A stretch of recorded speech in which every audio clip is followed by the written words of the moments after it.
যত দিন যাচ্ছে ততই যেন মানুষের পাশবিক মনোবৃত্তি প্রকাশ্যে আসছে। বাংলা সহ গোটা দেশ যার সাক্ষী হচ্ছে প্রতিদিন।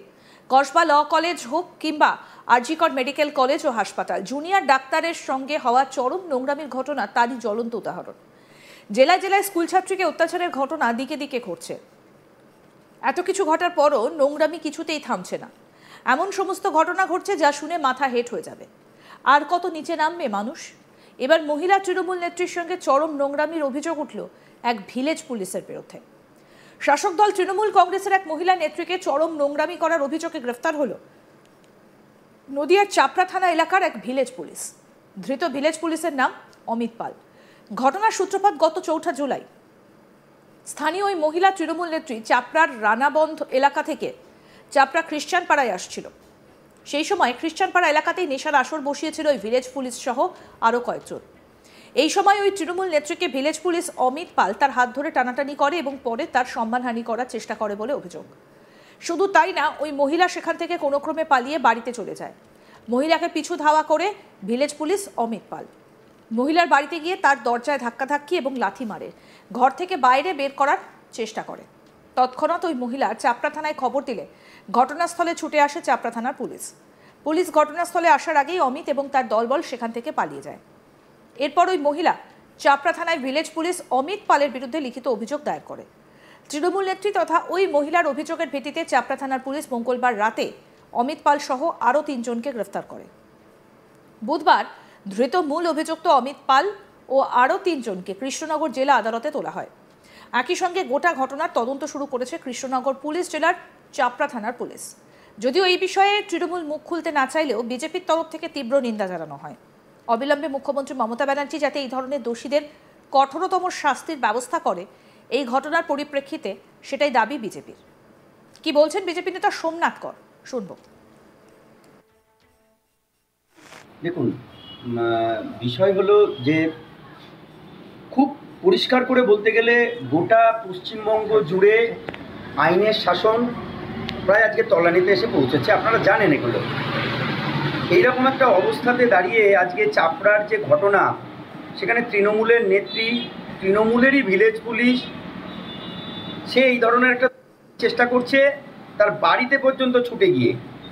আপনারা ভাবতে পারেন যে আজকে যদি রেট মুখ্যমন্ত্রী না বেঁধে দিতেন, আজকে যদি সেই সাজাটা হতো, আজকে যদি আপনার কসবা কাণ্ড বা আরজি কর কাণ্ড, এই সমস্ত কাণ্ডগুলোর বা কামদুনি কাণ্ড, এই সমস্ত কাণ্ডগুলোর যদি আজকে সত্যি সত্যি সাজা হতো,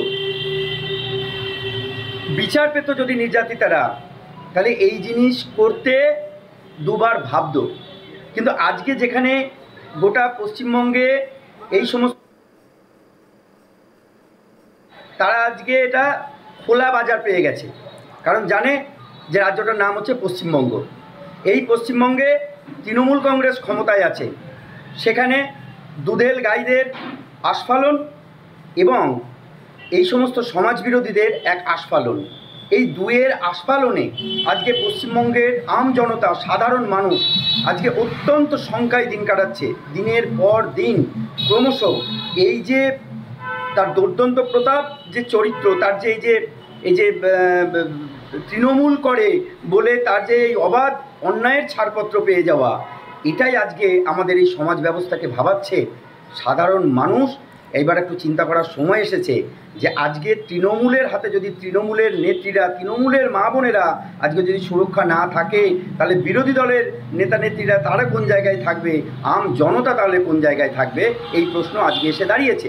আপনারা দেখেছেন যে কিছুদিন আগে রাজন্না হালদার টিভির সামনে বসে দাঁড়িয়ে তৃণমূল ছাত্র পরিষদের যে দাদা, কোটানকোট দাদা, সেই দাদাদের সম্পর্কে সে কি স্বীকারোক্তি ব্যক্ত করেছে। আপনারা দেখেছেন যে তার এআই করা যে নগ্ন ছবির কথা সে প্রকাশ্যে টিভির সামনে দাঁড়িয়ে আজকে বলতে বাধ্য হয়েছে যে তৃণমূল কংগ্রেস ছাত্র পরিষদের কোটানকোট যে দাদারা, সেই তথাকথিত দাদাদের মোবাইলে এই তৃণমূলেরই এক নেত্রী, যুব নেত্রী, তার নগ্ন ছবি বা ভিডিও ঘুরে বেড়াচ্ছে। কোন জায়গায় এসেছে সমাজ ব্যবস্থা, আপনি ভাবতে পারেন? আজকে কেউ যদি ভাবে যে আমি তৃণমূল কংগ্রেস করি বলেই আজকে আমার মেয়েটা আমার বাচ্চাটা আজকে মাপ পেয়ে যাবে, ছাড় পেয়ে যাবে, তাহলে তিনি মূর্খের স্বর্গে বাস করছেন। জেনে রাখবেন যে নগরে যখন আগুন লাগে তখন দেবালয় রক্ষা পায় না, ঠিক সেই একই রকমভাবে আপনার আমার বাচ্চাটাকে যদি সুরক্ষা দিতে হয় তাহলে এই সরকারটার পতন অবশ্যম্ভাবী, এই সরকারটার পতন ডেকে আনতেই হবে।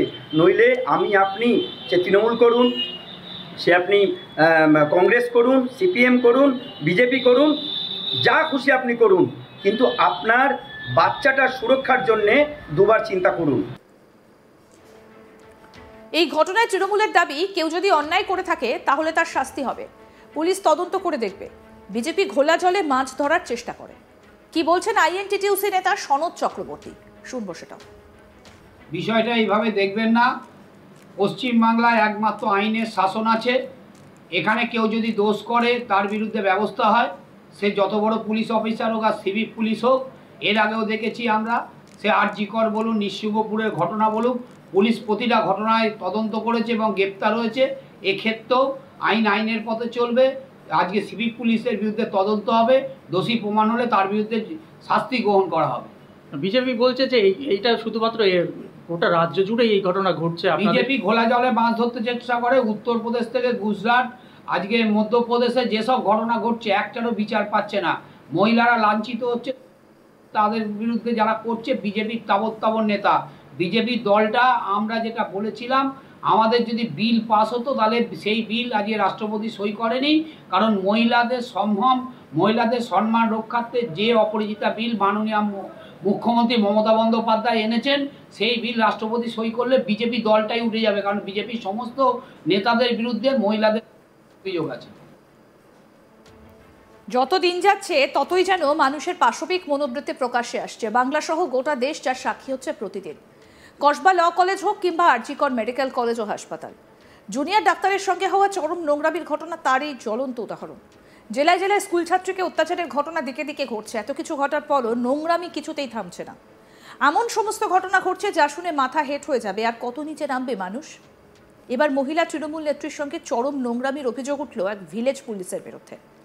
শাসক দল তৃণমূল কংগ্রেসের এক মহিলা নেত্রীকে চরম নোংরামি করার অভিযোগে গ্রেফতার করা হলো নদিয়ার চাপড়া থানা এলাকার এক ভিলেজ পুলিশকে।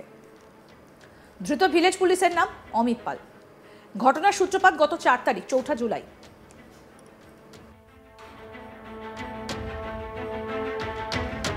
স্থানীয় ওই মহিলা তৃণমূল নেত্রী চাপড়ার রানাবন্ধ এলাকা থেকে চাপড়া খ্রিস্টান পাড়ার দিকে আসছিল। সেই সময় খ্রিস্টান পাড়া এলাকাতেই নেশার আসর বসিয়েছিল এই ভিলেজ পুলিশ সহ আরো কয়েকজন। সেই সময় তৃণমূল নেত্রীকে ভিলেজ পুলিশ অমিত পাল তার হাত ধরে টানাটানি করে এবং পরে তার সম্মানহানি করার চেষ্টা করা হয় বলে অভিযোগ। আরো আপডেট পেতে দেখতে থাকুন আজ তাক বাংলা। সাবস্ক্রাইব করুন, নোটিফিকেশন পেতে বেল বাটন অপশন প্রেস করুন, হোয়াটসঅ্যাপে ফলো করুন আজ তাক বাংলা।